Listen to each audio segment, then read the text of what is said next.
Welcome to our popular segment called E3. This stands for Energy, Environment, and Efficiency. E3 on the Capitol Forum is conducted by two prominent scientists of the DC metro region, and they are Dr. Nandini Mowley and Dr. Arjun Makhijani. Today they will tell us the many different options for heating and cooling your home. I say, save energy when you can and save money when you can, as long as both will pay off in the long run. Good morning. I'm Nandini Mowley, welcoming you all to another edition of E3 show, where we discuss critical topics in the energy, environment, and economy happening all over the world as well as in the nation. Joining today with me at the studios of GTV is Dr. Arjun Makhijani. Hi, Nandini. Hi. Who is actually the president of the Institute of Energy and Environmental Research located in Tacoma Park, Maryland. Today, we want to focus our show on a bill that has been passed into law in the Maryland State Senate last week. This is a milestone bill on offshore wind energy, and one that is going to make our state, Maryland State, a leading state in the country with respect to creating and using offshore wind energy. You know, one thing about renewable energy, we have quite a lot of resources in the state. It is up to the officials and citizens like us to petition for some of those resource usage and bring to bear for the utilization within the community. Arjun is an expert in the renewable energy sector, and he happened to witness the signing of the bill last Tuesday by Governor O'Malley. So I thought I could ask him some questions related to this particular sector, wind energy, and learn, just like you, I would also like to learn more about this particular area, which is going to be of extreme benefit to the state as well as citizens. Arjun, once again, happy that you could join me. Yeah, thank you, Nandini. Tell me a little bit about why wind energy is critical. Well, wind energy is a renewable resource. It uses no water, it uses no fuel. So once you make the investment and put it up, you have to do a little bit of maintenance, but basically you get very, very low cost energy in the long term. You have to make the initial capital investment. It's pretty competitive with other sources of electricity right now because of very well developed technology. But what we're talking about here, so there are two kinds of wind energy. There's the land-based, where you set up your wind turbine, your tall pillar with a turbine top and electricity generator on land. But it turns out that most of the land-based wind resources, where there are high winds and pretty steady, are in the central part of the country, from North Dakota down to Texas and west to Wyoming. There are some wind resources here on land, but most of the wind resources in the eastern side of the country are along the coast, offshore. So you have to build wind turbines in the ocean. Right, okay. So I understand that United States has not been leader in this particular technology. I take it that when the Maryland law becomes one that is already in place and wind turbines are built up along the East Coast near Washington City and so on, it's going to be one of the first wind farms in the country. Even though other states have actually passed on the regulations and so on, I don't think they have built up enough energy farms in other states. So what is the status of United States being a player in this versus other states and other countries? Well, there are no offshore wind farms. The United States has a very large capacity in onshore, land-based wind, with Texas having the most wind turbines in the country, or wind capacity in the country, but we have zero offshore. Offshore wind started being developed in Europe almost 25 years ago.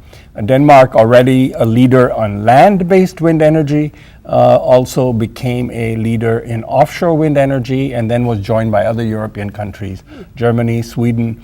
Now actually the most capacity in offshore wind energy, if I'm not mistaken, is Britain. And the largest single offshore wind farm is called the London Array, which is offshore London, of course. Awesome, awesome. So we are going to be joining the race, it looks right. like. So we are kind of, in a way, we're 25 years behind. So that's good and bad. So offshore wind energy, of course, was a new field 25 years ago. Many technical complications. How do you install it? What kind of ships do you have to build? What kind of cranes do you need? Yes. How do you build the foundations? How do you make sure that the turbine blades won't blow off in hurricanes? Yes. So many complications. And so the bad is that, all the manufacturing infrastructure is now mainly in Europe because we're behind. The good is that we can do it faster and better because we can learn all the lessons so we don't have to repeat the mistakes. Absolutely, that's a good thing to be able to come behind. But you touched upon the fact that the turbines may not be stable and so on. So how reliable is this source? It's actually the availability of offshore wind turbines is remarkably good. They are designed to withstand hurricanes and very strong winds. So we have wind turbines in pretty rough areas in Europe. We have wind turbines in the North Sea, which is not exactly a calm area all year. There are wind turbines in the Baltic Sea. And they have performed pretty well. I think their availability is around 95%, maybe more. So that means they're not down for maintenance, or they haven't broken down.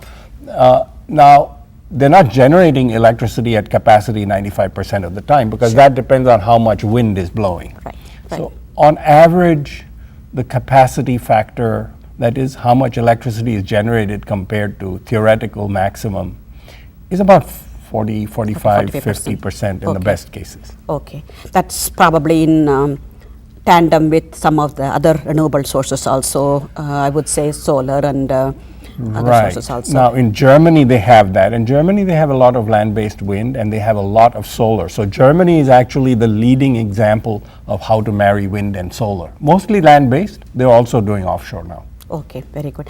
And offshore by definition is far away from the urban areas and the commercial as well as residential areas and industrial areas where the electricity is needed the most. So how would you transport the electricity produced in the wind farms to the homes? Yeah, and then strangely enough, offshore wind is easier to bring to the population centers than onshore wind. Okay. Because as I said, most of our onshore wind in the United States is in the middle part of the country. Okay. North Dakota, South Dakota, so it's very far away, 1,000, 1,500 miles away. So you have to build very long transmission lines.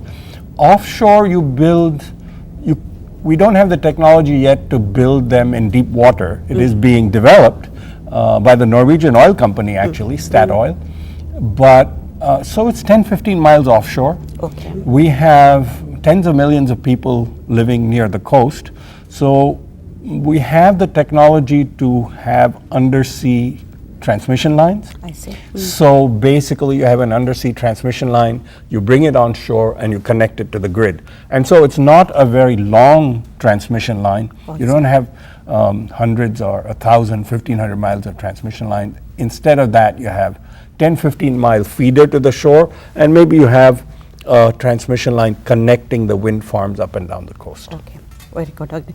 And in terms of the cost, the perception, Arjun, is that any renewable source, mainly because they just came on board very recently, I would say less than 100 years, the cost of production per kilowatt is pretty high compared to the typical coal-generated electricity. So how is wind energy, offshore wind energy in particular, compares in cost versus other sources of electricity? Well, I would say renewable energy is can no longer be said to be more expensive than, say, coal. Actually, given the pollution control regulations that we have, onshore wind energy in good areas is cheaper than coal. Because in coal, you have to have all the pollution control equipment, plus you have to bring the coal, you have fuel costs, higher maintenance costs, and so That's a on. perception, in fact. Yeah, in so the that public. perception for onshore wind energy is actually wrong. Okay. Wind energy is now commercial and has been competitive for quite a few years. Solar energy is getting there very rapidly, but not quite there yet. We'll be there soon, in my opinion. Now, offshore wind energy per kilowatt costs, I think, about twice as much as onshore wind. But because the winds are more steady, you get more generation per installed kilowatt. The actual cost of electricity per kilowatt hour may be about 50% more. So in the Maryland bill, which was signed by Governor O'Malley this week, there is a fixed price that the developer of offshore wind will get. I think it's $1.50. So the increase in the residential bill is estimated at most to be $1.50 per month. It's capped, but the developer is assured. So we're in the beginning stages of this industry. So it's normal in the beginning stages to have some kind of guarantee that somebody who's going to commit hundreds of millions or billions of dollars is going to get a return. But that, I think, will, as the industry gets established, will slowly It's going to be cost diminish. competitive. Yes, Very it will nice. become cost competitive. Very nice, yes. Arjun, certainly this is a very important, almost like a signature bill, I would say, Yes. among all the 150 bills that Governor O'Malley signed last Tuesday. And it's also one that has been long sought by the environmentalists, because I know that the Sierra Club has been promoting this. Yes. My own administration, energy administration, has been writing regulations, policies, and so on to come to this point, yes. as well as Maryland Environmental Agency, Maryland